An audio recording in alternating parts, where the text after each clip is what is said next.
Hi, this is Rex here at RW Mods. I was going to do a review on the Reds, the new 721. I was going to say it Scuderia, but it's Scuderia, and I'm assuming it's similar to the, or maybe they got the name from the Ferrari. So, yeah, first of all, I'd like to apologize the video, or on this video, I'm using a GoPro Hero 6, and I've been trying to get the mic adapter so you can actually use a decent mic on it, because the Hero 5, 6, and 7 are waterproof, and I think they kind of muffle it, you know, they're waterproof. So, and GoPro wants $50 for it, which, whatever, I guess I'll pay $50 for a $5 little adapter.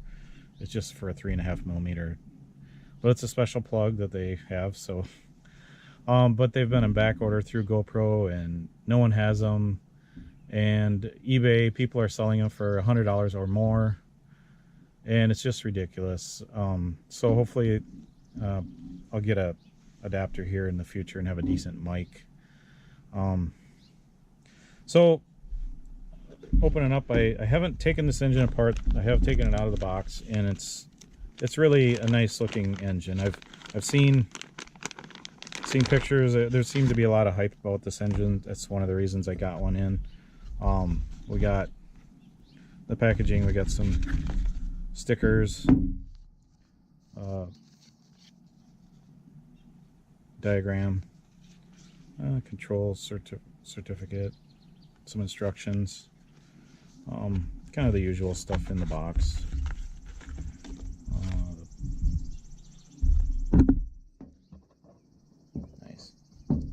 The engine did come with caps, which is nice. It's like I said, it's just a really nice looking engine all around. I guess one nice touch too, you know, some engines are going to aluminum. I never figured out why the engine manufacturers use steel. It's just more weight on that pinch bolt. So we'll dig into it here. Start taking her apart.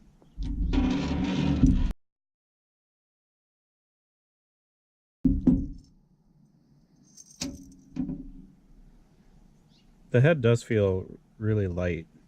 It's obviously a low CG head that's sunk down pretty good, but it does feel, you can see the fins are pretty light, or thin, so that the head does feel. I should maybe weigh the total engine. It's got the markings for the exhaust side here. Head button's going to come off pretty easy, I guess. Some of these get pretty stubborn.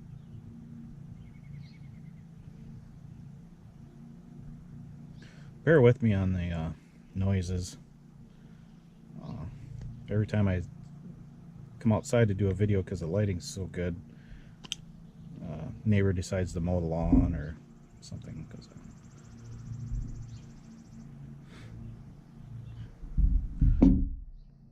Combustion chamber looks pretty standard. I do like the shape of it. Some of them are really small in the center. I think that's a good size right there. It's got the TS3 plug. And there's another shim there. I'll take the back plate off.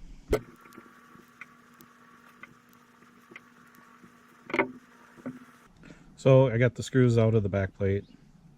I got the piston up towards the top. It's one thing you need to do when you take the back plate off. And take it off here. Okay. So I do like the looks of the back plate. They're kind of nicely machined. It does have a coating on it.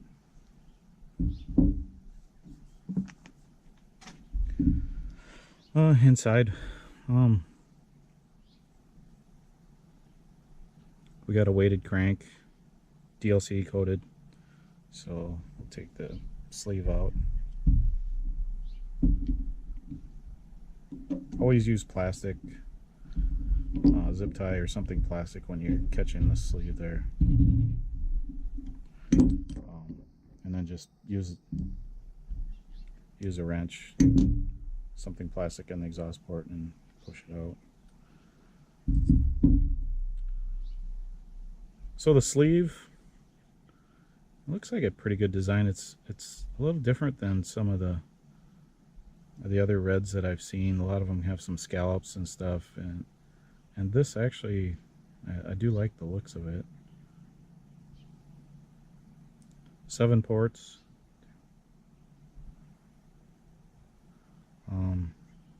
Nice exhaust port. Looks like a nice wide exhaust port. I'm not a big fan. Well, I do like the power that the three exhaust ports, the three, you know, when they have the bridge in there and stuff. I do like the power that they make, but it seems like when you go too big with the exhaust port, your fuel mileage suffers, like some of the RBs and stuff had. So that's a pretty nice looking sleeve.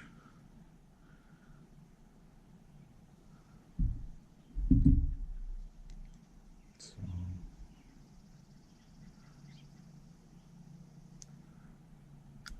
okay, we did get the piston off. Sometimes those come off kind of difficult.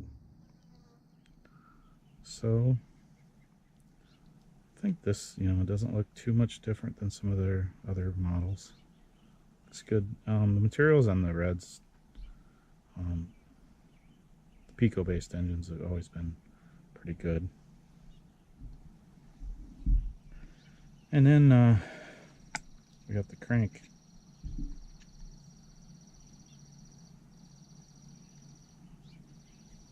I see it's got a serial number. I wonder if that each one's got its own serial number, because it was in the book here. Yeah, so it has a serial number that does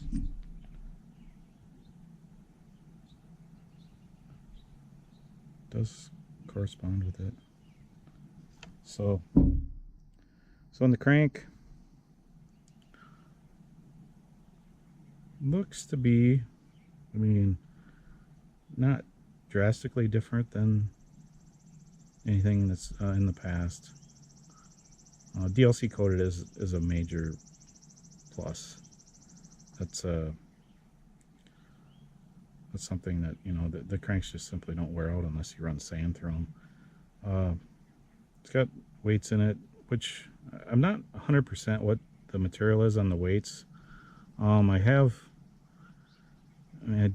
do have a theory it's just brass, and although brass, when you insert a crank like that, it goes in, I mean, it's soft, so it goes in and you can press fit it pretty tight and stuff, but the specific gravity of brass is barely more than the steel it replaced. So I'm not 100%, if this is a beryllium copper or something, maybe it's a little bit heavier, but I've always been, you know, I don't know, I guess I've always been a little bit, you know, kind of more of a gimmick than anything, because it's barely any heavier, but I'm not 100% what material that is. OS uses tungsten carbide, which is quite a bit heavier, and that would make quite a difference, but it's harder to work. It's a little more expensive. It's harder to work with because it's so hard that if you press fit it, you have to almost epoxy it in or something, because if you press fit it, it will shatter with any kind of press. So it looks like pretty much like the other cranks that I've seen, even the uncoated, the cuts in it, everything except for it's DLC coated. Looks like, to me, it looks like it doesn't have a lot of crank timing. Some of the Reds engines, I think, can be improved quite a bit with added crank timing, but we'll take some measurements and get the numbers, and I'll show you what the numbers were on the whole timing of the engine exhaust and intake and stuff. We do have a, what's it say, a Swiss-made ceramic bearing and a Japanese front bearing. One thing I did notice too is they're going away from that HCX carburetor, which had the needle, the high-speed needle out the side. It was kind of a neat idea and stuff. I thought it looked cool. It was something different, which is what people do like. But I never ran one, but I would imagine I wouldn't want the high-speed needle. You have to lift the body to adjust the high-speed needle all the time. So that's probably why they went back to the top. I'll look down the carburetor here a little bit. Oh, it's got a 7mm restrictor. Maybe. Let's take the carb off here.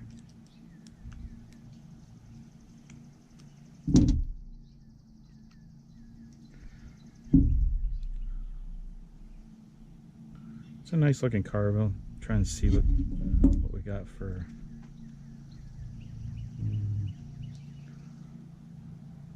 So it's 7mm. No, it's tapered on the bottom, so it's close to 8mm through the carb there, the through hole. Interesting thing is they went to a short needle. It's slightly longer than some of the older short needles, but I'll try and get this off here. It's okay with the restrictor out. Yeah, so it is a shorter needle, which will make it easier to tune. So it does look, I mean, the through hole on it, and it's got the taper and stuff. I do kind of like a little bit smaller through hole on the carb. It does give you a little more throttle response. Some of the older OS have like a 9mm through. They ran good and stuff. They had a lot of power, but I think your fuel mileage and throttle response is a little bit better. Even OS on some of the newer engines went to a smaller through hole in the carb. So all in all, I think the engine looks great. Obviously the track, the way it runs on the track is the most important part. I didn't see anything like totally groundbreaking, groundbreakingly different than their other engines. The sleeve porting does look a little different than what they've done in the past. Looks more kind of, just the cuts and stuff looks a little bit like a Novarossi type, nothing too drastic. Overall, the engine does look good. So we'll take some timing numbers on it, and then we'll get back to you and see what we think it'll run like. Okay, I got the timing numbers of this Scuderia engine, and the blowdown's at 43, open degrees at 144, closing degrees at 58, and the total induction is 202. And now the induction timing, that's from the time the crank opens to the time the crank closes, so the period of time that the air can flow into the crankcase. That makes a big difference. And for instance, some of the engines out there with more timing, you're looking at 150 to 155 in the open degrees, and 65 on up to 70 sometimes on the closing degrees, with a total induction of up to 220 degrees. So it's about 20 degrees shy of the most timing that manufacturers generally use, and it's different for drag engines and things. Now it looks like they've opened this up. This is more than what I've seen in the past. I mean, that was one of the things that I was really curious on Reds, because any Pico based engine, generally if you just open up that crank timing, it's just like a whole new engine. And so that was one of the most, that was one of the things I really wanted to see on this engine, was if they kind of learned that. And it looks like they went partway there of what I think the engine would benefit from more, but Maybe there's a reason why they do it. And so it looks to me like the crank, they've machined, I don't even know if you can see it in there, they've machined the block a little bit there. It looks like that kind of is the way that they open up the crank timing a little bit. You can do it either on the crank or on the block, it doesn't matter. And so it looks like this engine will run better than their previous models, and I think there's some room for improvement, which for me as an engine modifier, I think that's actually a good thing, because then it leaves a little room for me to make it better. There are some engines out there that, yeah, you're only making a 5-10% difference, where in some of them, like the old Reds or whatever, or Pico based engines, you could make a 20-25% difference, you know, in power, just guessing. So like I said, the crank looks pretty similar to previous ones. This one someone tried blending a little bit or whatever, but it's pretty similar to what they've came out with in the past. The biggest difference in the sleeve, you can see quite a bit of difference. Like this is a 3-port exhaust like I was talking about. You can see quite a bit of difference.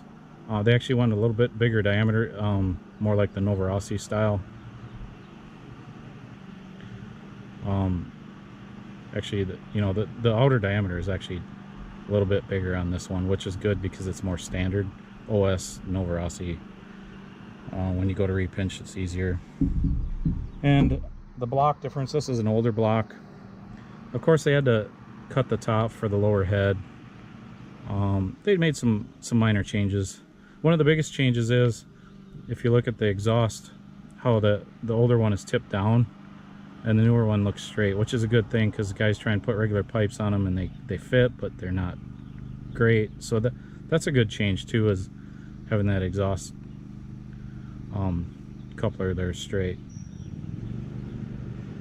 So, and then on the carb differences, this is an older carb here. Looks like, you know, the older carbs used to have a steel insert down here at the bottom, which is great. It doesn't crush. I always thought that was kind of different, but they went to a plastic material. It's gonna, you know, heat soak less, which I think is a kind of a tuning problem that some of the engines have had in the past, was that carb picks up the heat from the engine. If you flame out, then they fire up hard, or when they're hot, they fire up hard, because you can boil the fuel in the carb. So that's probably a good improvement. Just be careful not to over tighten it, because you can wreck that easier than the old steel one. So I think that's kind of the differences. I guess here's the head button difference from an old one. They kind of went to this. It's kind of a neat design. The head button's actually part of the cooling head. But they probably, just changed it. It went to probably a little lighter version. All in all, I really like the engine. I think it's going to run well. I think it's going to run better than the predecessors. I think the carb, I don't know what else. The difference is the short needle will definitely tune easier. The carb having the insulator will help. There's quite a few improvements. I think there's something that can be improved. I think this engine could be improved with a little bit of modifying. The price tag on this, I believe on Red's USA website, is $489.99, which is on the high side. So I think if you're one that spends that much on an engine, you're gonna get a good quality engine. It's gonna, the DLC crank is gonna last a long time. The materials in all the Pico based engines have always been really good. I think the quality and everything's been pretty good. I guess the only thing, I don't know if they've changed rear bearing manufacturers. I have seen some Reds engines over the last 3-4 years. I'll get an engine in either the whole engine to rebuild, or someone just sends me the piston and sleeve and there's small scratches in it and the bearings come apart. And I don't, it just seems more common with the Reds than it happens in all brands. And I think maybe it might be a combination of if you ran a fuel that didn't have a lot of castor oil, or maybe even low oil percentage. If you ran a fuel that wasn't quite as good as others, you might have a bearing problem in the Reds, and maybe you wouldn't with a different manufacturer. I'm not 100%, but I did see quite a few, less lately, but a couple of years ago I used to see quite a few Reds, and it was both the ceramic and the steel, so it really wasn't just one. I did see more in the steel bearings than the ceramics, but I did see some ceramics go bad too. So I do like the porting. They did go away with the bypass port, but I do like the work in there. It's not extreme. It doesn't really need to be. It's adequate as long as you have some angle there. So all in all, I really like the engine. This engine in particular, I think I'm just gonna put it back together and sell it. I don't think I'm gonna run this engine. I can tell by looking at the timing numbers. Oh, one thing I didn't say, this is the same bore and stroke as the previous Reds Pico engines. The 16.28 bore with the 16.8 stroke. So it's a standard long stroke, you know, kind of the same bore and stroke that Novorossi P5s had with, you know, quite a few years ago, which I think is it's a good, probably if I was going to pick one bore and stroke, it would probably be that one. So but this engine at close to 500 bucks, it's probably a little out of my price range for what I do, but people, if they like to spend that much money or whatever, that's fine. I probably won't run this engine, because once I run it, it's worth, I mean, $500 engine, it's worth maybe $300 if I put a gallon on it. So I don't want to lose money on this engine. I have other engines that run well, you know, so I'm fine with competing with a $200 engine. So I think I'm going to sell this engine. If you want to hit me up, I'll be selling this engine for just about what I paid for it. So hit me up. I would like to actually do a test. If someone can run the engine stock like this, get a gallon or two on it, and then I want some video, maybe some good video, not just cell phone videos, and find a good, you know, someone that's good at tuning, and really, you know, you got a track, they can do some videos, and then send it back to me and I'll modify it for free, open up that crank timing where I think it should be, and then send it back and do some more videos, and maybe like fuel mileage runs, things like that, before and after.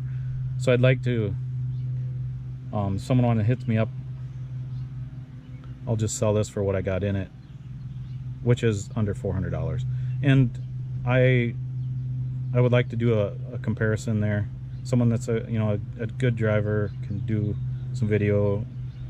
It will take kind of a special person. So hit me up on that. The thing I wanted to touch on too with this engine was there was a lot of hype around the engine, and that's one of the reasons I wanted to do the review.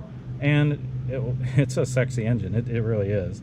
And there is a reason they had the hype on the engine too, because they did make some changes. I was pleasantly surprised that it wasn't just a different, you know, colored head design, and they called it the 2019 model. They did, you know, they improved the carburetor, they improved, I think, the sleeve design. They got rid of the 3-port sleeve, which will help mileage.